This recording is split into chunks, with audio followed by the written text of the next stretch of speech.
Welcome back, everyone, to another Bad Batch episode breakdown. This episode was more action-packed, and we can tell from this episode things are going to start popping off, I think. First off, I wanted to thank you for watching these videos, as I am starting out and learning and really appreciate you taking the time to check these out. These do currently take a long time to make for me as I am learning, but hope to get in the flow and get faster at making these, so I just wanted to thank you so much for taking the time. Now let's get down into the breakdown. The episode starts out with the Bad Batch traveling through hyperspace, where we see Tech is fitting Omega with her own comm device.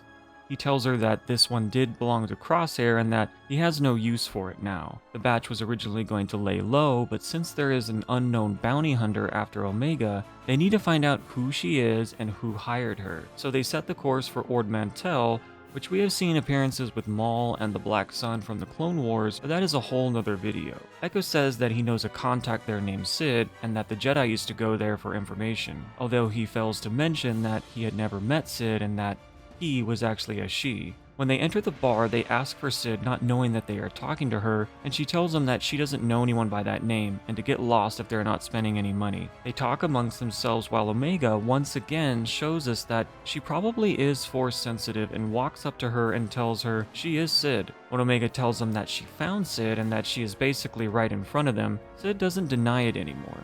She had told him that she had once had a good thing going with the Jedi, but ever since they had all been wiped out, her services had not been really needed as much in this new empire. This is probably why she didn't tell them who she was at first, seeing their clone-style armor, thinking probably that they were not there on good terms and could be there to wipe her out since she had previously worked with the Jedi. There are some things that we notice here in the episode that are Easter eggs or references. When we see Omega is talking to Sid, we can see the IG droid heads at the bar, also a Mandalorian helmet, and some different clone helmets in her office. We also see where many have said that the blasters that resemble Jango Fett's are hanging on the wall. They show her the hologram of Fennec Shand, and Sid says that she does not know who she is, but she can tell a bounty hunter when she sees one. When asked if she can find out who she is, her response was that it depends on what you could do for me. She asked them if they are fresh out of the tube, meaning were you just born yesterday? You do a job for me, and I'll get you the intel that you need. That's how this mercenary thing works. They didn't seem to follow her at first, as Sid tells them that the kid is clearly the brains of the operation. Hunter sighs and realizes that she's right.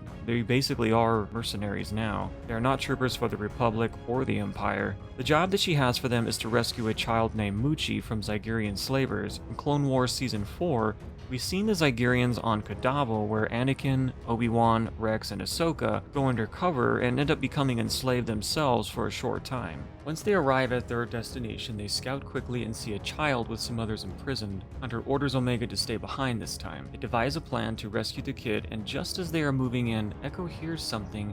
As he turns to check it out, a Breezak knocks him off the ledge as he falls. Then it attacks the others as they try to fight it off. While being distracted, they are captured by the Zygerians. This creature we have also seen in the same episodes from the Clone Wars previously mentioned above. Omega, still at the ship, was showing the Gonk droid the trooper toy that she changed into a Bad Batcher, she calls it. So we can see that Omega is really part of the Batch and that they are her home now. She hears someone approaching the ship as she hides and then slips away, as the Zygerians don't find anyone when they are searching the ship, as they report it back that the ship is clear. As Hunter was figuring out a way to signal Omega, they see that she is nearby and decide to distract the Zygerian slavers. Echo tells them that the Republic outlawed slavery, as the leader replies back that we are not in the Republic anymore, Scug. He also states that with the Republic gone, they could go back to Kodavo and rebuild what was taken from them. Omega found a large cage where she had seen an adolescent Rancor and unlocks it to cause a diversion. Just as she is captured and was accused of sneaking around, Omega tells them that she wasn't sneaking, she was unlocking, and throws the bolt on the ground. The Rancor, who is actually MUCHI, breaks out of the cage and attacks the Zygerians. When one of the enslaved people tell him that his daughter isn't MUCHI and that the Rancor is, Echo is quite surprised as they were not told this by Sid. Echo and Omega head out to take the now freed slaves to safety, where she picks up an energy bow, which we had seen this was used by the Night Sisters and once Asajj Ventress. I was hoping that we would get to see her use it in this episode, but hopefully soon we will get to see if she is Crosshair 2.0 later in another episode.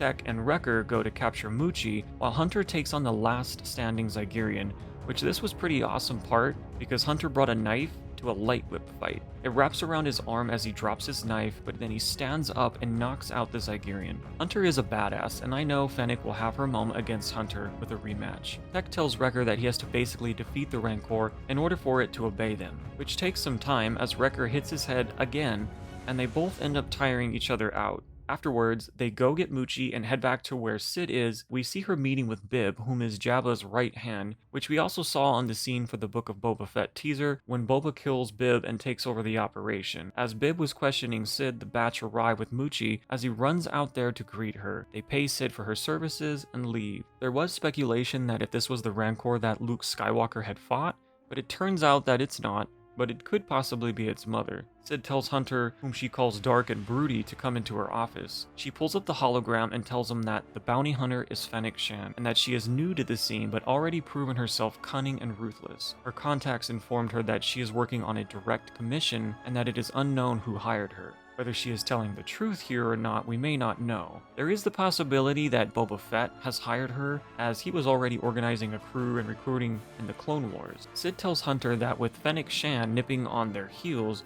they're gonna need friends and money. Mostly money. When Hunter tells her that they don't really have either of those, she says, well, it's a good thing you met me. Not really sure of the whole gig and if they'll return for this new source of income and work. She tells him as he is walking away that it's interesting, that they must be pretty valuable with Shand after them. Not sure what to think, he stares at Sid as she said, don't worry, I'm good with secrets. And that's it for this episode. I really liked this episode and thought it had some character building, and hell, we even got to see Echo's helmet and how he puts it on. Overall, I think the episodes will get more and more chaotic, and I can't wait to see the next episode. Thank you all again for watching this episode, and if you have not subscribed, please do so, as I will be doing some other content soon with Star Wars, but we'll continue to do breakdown episodes in the future as well. Stay safe in the galaxy, and may the Force be with you all.